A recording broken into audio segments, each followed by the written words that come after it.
Have you ever had a thought turn into a rabbit hole? We're here to help. I'm Kyle, I'm Connor. and welcome to Deeper Perspective. Yo, is that on? You think it's recording?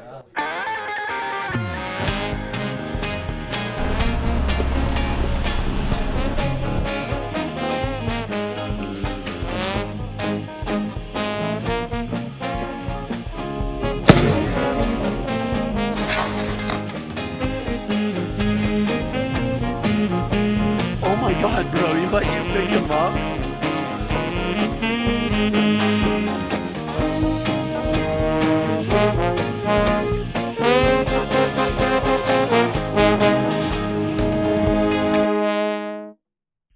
Hello, ladies and gentlemen, and welcome to today's episode of Deeper Perspective. I'm Connor Hines, and I'm joined with my good buddy, John Taylor Mokarski, mow the lawn, drive the car, ski the slopes. And he actually runs a podcast as well, Nomadic by nature, and he's getting into inspirational speaking. JT Motivates. What Good is to up, have you. beautiful people? How's it going? Glad to be here. I'm glad to have you here, JT. Always. It's been in the works. I'm glad that we can finally make it work, and I'm glad to be here. And let's get into it, brother. So, I think we should talk about, we're both aspiring new people in the podcasting world. Definitely. I think that we should both try to get into how you start a podcast, like what it takes to get going. Oh, yeah. Like the different methods like each of us have done. For sure, yeah. I mean, I'll go first. So for me, when I was coming up with a podcast, the best thing to do is kind of come up with your idea, figure out what you want to do for it, because you have to brand it. You're going to have to brand your podcast, whether that's on social media or through the apps that you're using to post it. What I did, it was super beneficial for us. It was super easy to use. We just did voice memos, created the voice, and then we also used Zoom when we had guests.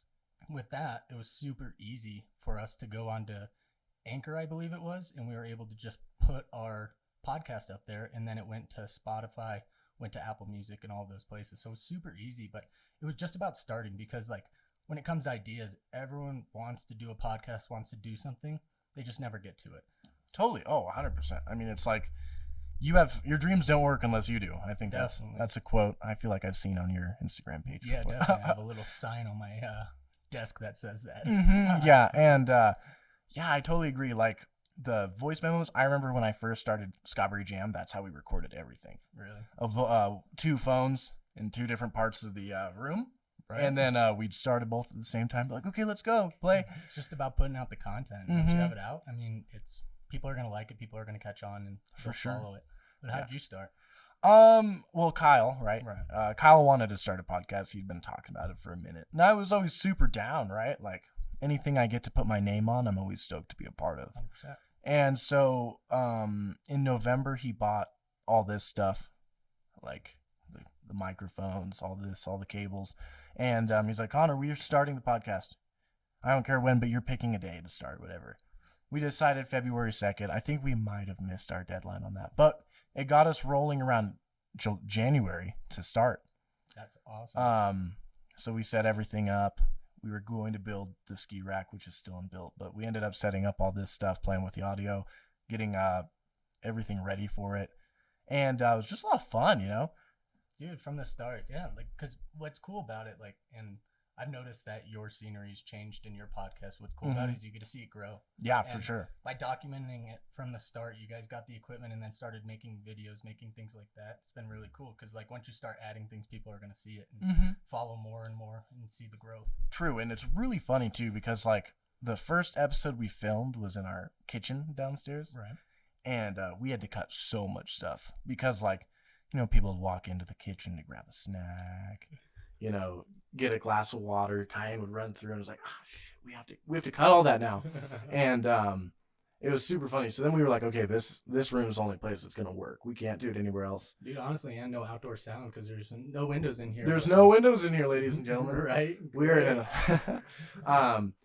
Funny thing about that is JT and I we lived together our sophomore year of college, and we both lived in closets. Basically. We literally had no windows and there was a fan in there, and they said in case of a fire, we could get out the little The little tiny duct the on little- top of the door. So Yeah. if you in that situation, go to where we used to live. Yeah. They also promised a rock wall, which wasn't. There was no rock wall because No it was rock too wall. dangerous for college kids. But having a window with no rooms is chilling. I guess that's safe. Yeah, when I first walked in this room, I was like, oh, God. It's like that place all over again. Well, they gave us the option when we first moved in. They were like, who wants the no window room? And we both were like, I guess I'll take it. Like, because we weren't going to be in our rooms, but man, at 7 a.m. when it's pitch black in your room, you have nothing. It feels like you are just in the dark alone. The alarm goes off and it's pitch black. You're like, oh, God, why? Exactly. Oh, man. Oh, dude, yeah. We should have just cleared out one of our rooms and started a podcast then. Honestly, we could have grown something from then, but So with Nomadic by nature, right? What got you what got you started with doing that? yeah. So basically, my girlfriend Jordan and I, we were talking one night. We kind of just wanted to start a podcast, and we were like, why don't we try and get guests on it? Guests that talk about nature, talk about being outdoors and traveling and kind of going on adventures and how that lifestyle is lived and how you can do it. For sure. And that's where the idea really started. And we kind of just reached out to the first few people, this content creator Ilana, as well as Nate in the Wild, these two really good wildlife photographers as well as travel vloggers. And when we made that relationship, we just got on with them and started making episodes. We made 2 episodes, and then we released our first episode, which was our introduction. So we had those episodes, and then that summer when we had it was June when we were filming, and then July we went on a road trip to the Pacific Northwest. Okay. Great photography. Mhm. So we were like, why don't we take advantage of it, post some photography shots, start building with that. And so they kind of linked up, and we were able to kind of grow with our photography as well as grow with the podcast all at once. Okay. We kind of haven't done it since, but we have the 3 episodes out now, and after graduation we're going to be jumping back into it, which will be awesome. That's dope. That's Yeah. super dope. Yeah. I remember when you started a podcast, I was like, that's super cool. Like when you got guests on it, I was even more amazed though. Right, dude. And what was awesome about it was, like, we don't know musical stuff. For example, we reached out to one of our buddies, and he just wrote up a quick song for us and just was like, hey, throw that at the beginning for the little jingle. So it was really awesome because all the support around us in the community that was being built by our podcast already without even putting out much content was awesome to see. And For like, sure. The start was so fun. That's awesome. How did you go about getting those people to get on your podcast? Honestly, it just came down to like networking with them. I did a lot of research on how to try and get like the big names on Instagram and those type of people to look at me and kind of say, oh, this is interesting what he wants to talk about. Maybe we'll give him a chance. So I sent over a Google Doc and had them fill out a form to get more information on him. For sure. So then I finally got their email. And once I got that, it was super easy to contact them and make these relations, because on social media, they probably get thousands of messages each day. So by having the email, it was super easy to just reach out to them and be like, hey, this is what I want to do. This is when we should do it. Are you available? And giving them that set date, it was awesome, because then they couldn't say no, because they were like, yeah, let's do it. For sure. That's awesome. That's super awesome. Yeah, it's funny that you mentioned like just making jingles, like Brian. You're talking about Brian. Yeah. That was cool. That was a cool collaboration for me to see as well. Right? Like, it goes full circle, because I knew him freshman year, like, and we hung out sophomore, junior year, not too much, but then it was awesome for him to come and help us out like that. So For sure. yeah. And then so with JT Motivates, right? Is that new, or have you been doing that for a while? So JT Motivates is kind of new. I decided January-ish that I kind of wanted to go towards motivating people, just because back in high school I gave a graduation speech. I fell in love with that feeling of being on stage, talking to people, motivating people, and I was like, why don't I try and do that as a career? Because you're supposed to love your career. So For sure. I was like, why don't we try it? So that's why I'm kind of leaning towards it, and hopefully going to transform that into a social media type motivation page, which is the goal. Yeah, that's awesome. Yeah. And so it all started with that speech in high school then? Yeah, it probably all started with that. I mean, before that, I just probably like all of the things that I went through in high school and middle school, growing up, things like that, that shaped me into the person I am, that gave me kind of like the record to be able to talk to people in a certain way and tell them motivational things, inspirational things that will help guide them, I guess, in life and hopefully help them in some way. For sure.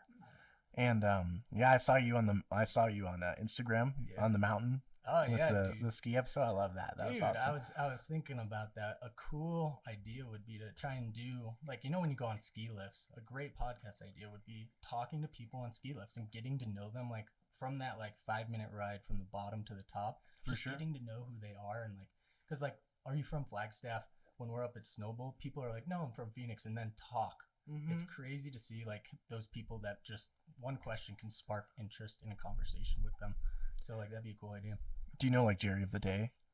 Mm-mm. It's basically like they take like silly people on the mountain, don't really know what they're doing, just like taking videos of them. So like, you know, stupid stuff that everyone does. I really want to go and like interview lifties about like all the Jerrys that they see. I think it would be really funny. That would be funny. 'Cause, Hear like, all their stories. Yeah, they're shoveling all day. You know, I'm sure they're like people watching half of it. They're like, look at that idiot right there. Dude, that was like me. I fell on my face the other day. It happens often. Like literally getting on the lift, they have to stop it, and I'm like, Yeah. such an idiot move. But Yeah, bro, I still will just randomly tip over. dude, it's gravity's against you. Gravity's not in your favor. Yeah. True that, man. Yeah, any other projects? One that I'm specifically referencing to.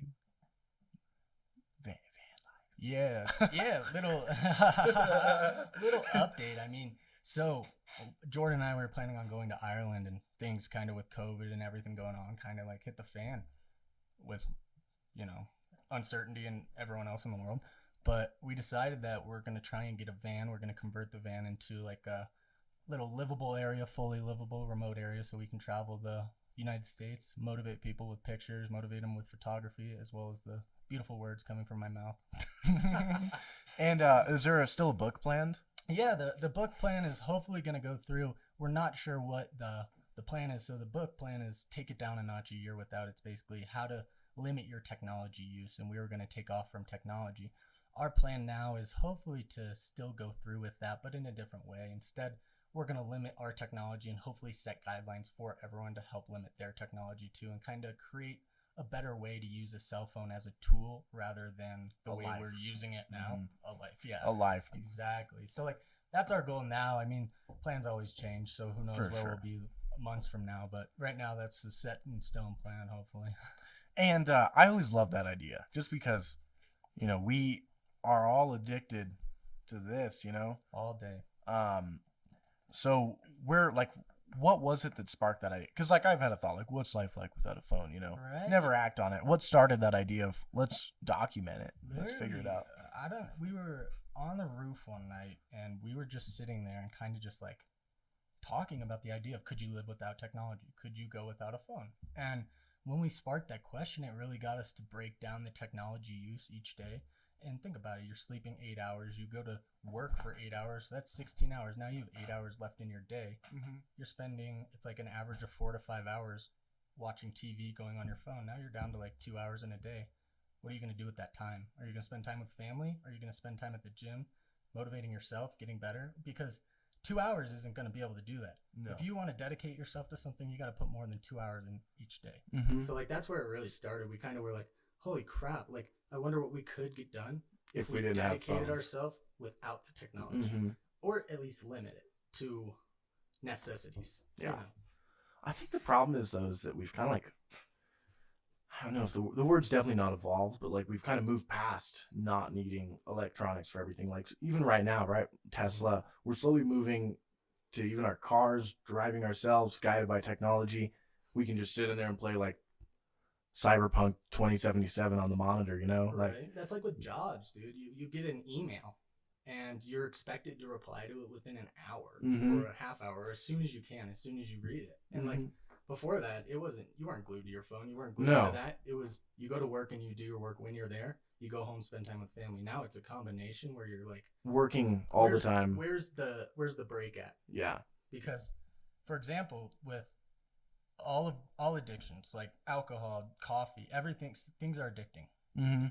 Why aren't there any studies yet about technology being addicting? There's some, For sure. but there's a reason why kids from like 1st to 5th grade are glued to it. Oh, iPad yeah. all day Oh, yeah. nowadays when we were growing up going outside and playing. But to be fair, though, I mean, that's also a modern parent problem. Yeah, it's because enabling by the parents. because parents, instead of dealing with their kid, will just give them an iPad. Like, here, play with this, sweetie. Right, stops you the know? crying, stops the bitching. So yeah, it stops everything. It used to be Literally. you put a little bit of rum in their sippy cup, that became illegal, so you give them an iPad. Which is Literally. even worse because now you're removing all sociability. Right. Right? What is their attention span now? What are these like? Because these kids are in that stage; they need to develop their brains. Even us too nowadays. Like our attention spans, you go on TikTok, you're watching 8-second videos over and over and over and over Mhm. again. That's training your brain to be addicted to something. Training Mhm. your brain to only have an attention span For a like- certain amount of time, which is unbelievable. But And even when I'm like watching movies, movie starts. Oh, I wonder who that actor is. Oh, I wonder what other movies they played in. And then half the movie's gone by, and I know everything about all the actors or whatever. I'm Yeah. sitting on my phone the whole time. I'm not looking up at the movies. It's so annoying. You know, that's like with my parents and grandparents. That was like one of the biggest things I noticed growing up and getting into adulthood was when I was younger and I was the one that was always on my phone, always glued on the games or on Instagram or whatever when I was younger.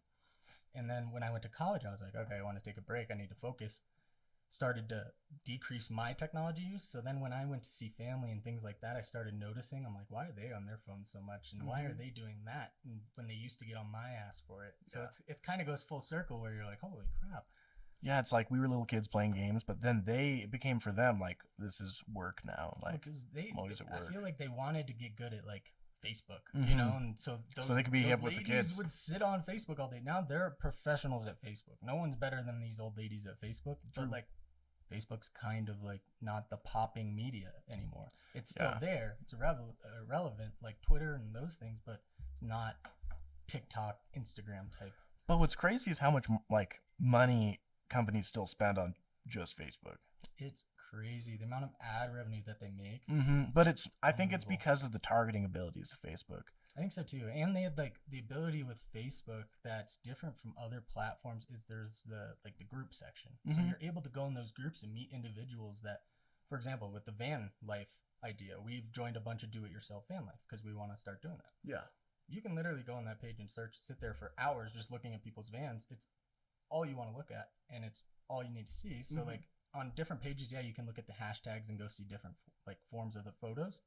But I think with Facebook, those groups offer that personability where you're able to create relationships with people online without meeting face to face. And it's just easy for a company to go through that, figure out what someone likes, be like, oh, this is my customer. Literally, when you're giving them all your information Mhm. and they can just go, yeah, let's do this, send them that. Yeah, what are all of your likes? What do you like to do?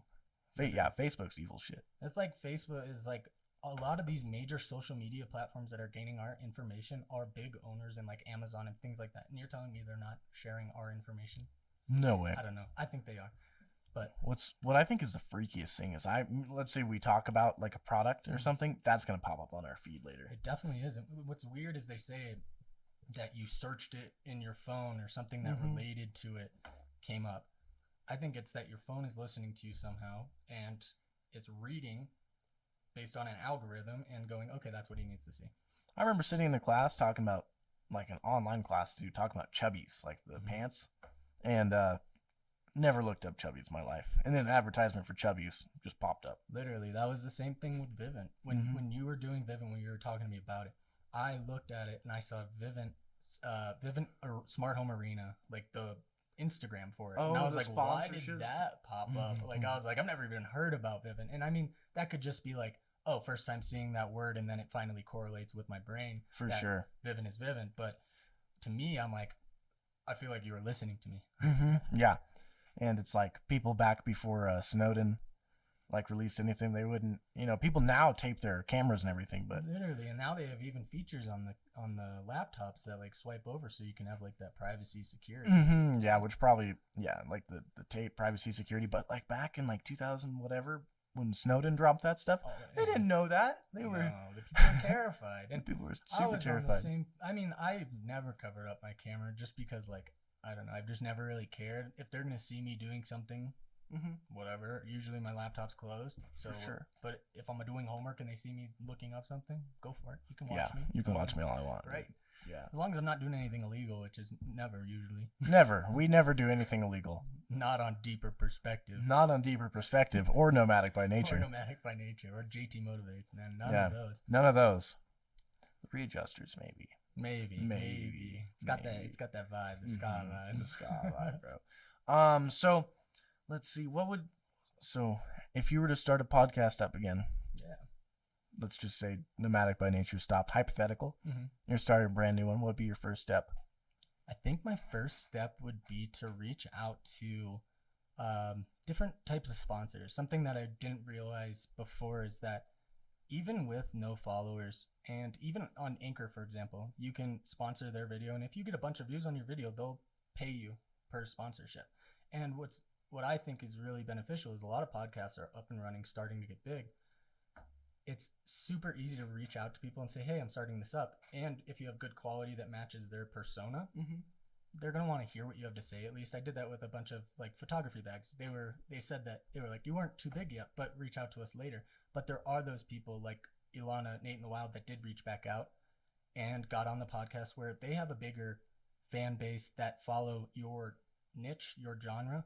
And it's beneficial to you to kind of reach out to make those connections, because then you're going to have these people coming and following you just for your content rather than theirs. And it's the same content. It's just different in your own way. For sure. That's awesome. That's awesome.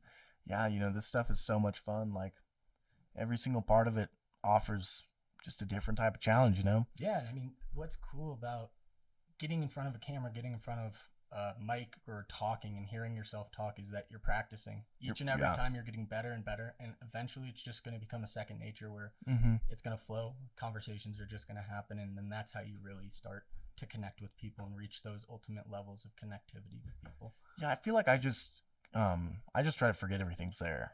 Right. It's like I'm just talking to a buddy. That's like, you just got to treat them like a friend. You got to treat it like nothing's going on, like you're catching up with an old buddy. And if you don't know them, I get it. It gets a little harder. But if you're interviewing people that you kind of know about, you should know at least how to spark up a conversation. Oh, definitely. What did you say you used to get your podcast on Spotify? Yeah, it was anchor.com. Anchor.com. Yeah, so it's basically, it's super easy. You just upload the file for your podcast on there, and then For sure. when you upload it, it just goes, where do you want to upload it to? Apple Music, Spotify, a bunch of other ones. SoundCloud probably, I don't know. But once you're on there, it just hits upload, and then it goes within, I think, 24 hours. Really? Yeah, super easy. You can upload your photography there, like your photo for the album or the podcast. And For sure. And do you usually use video on your podcast? I remember on your old ones you didn't. In my old ones, I didn't, because we were just getting started. I mean, I haven't done any recent podcasts with my motivational stuff. I've been doing videos just because I'm trying to give that visual representation. In my opinion, if I could go back, that's what I would have done from the start too. Video. I would have gone back and done video, just because then I can create more content for my page, create those visuals for people. And it's easier to look at a face and make resemblance of a topic rather than just hearing a voice. For sure. Because you're 100%. listening, you're paying attention, and rather than just sitting there. I mean, yeah, for a car ride it's nice, but at home I'd rather look at a face. For sure. Yeah, and just like see the realness in the conversation, Right. whatever. Are you gonna watch a TV show without the TV on and just hear it? No, I don't know. It's different because it's different educational levels, but I see it as the same, because when I'm home I can look at a screen and it's not gonna mind me, because I want to pay attention. Yeah, for sure. Cool. Well, I think we should wrap it up for time. But JT, it's been awesome to have you. Dude, it's been a blessing. Thanks for having me. Make sure you go like, subscribe, follow everything JT does. JT Motivates. We'll be right there.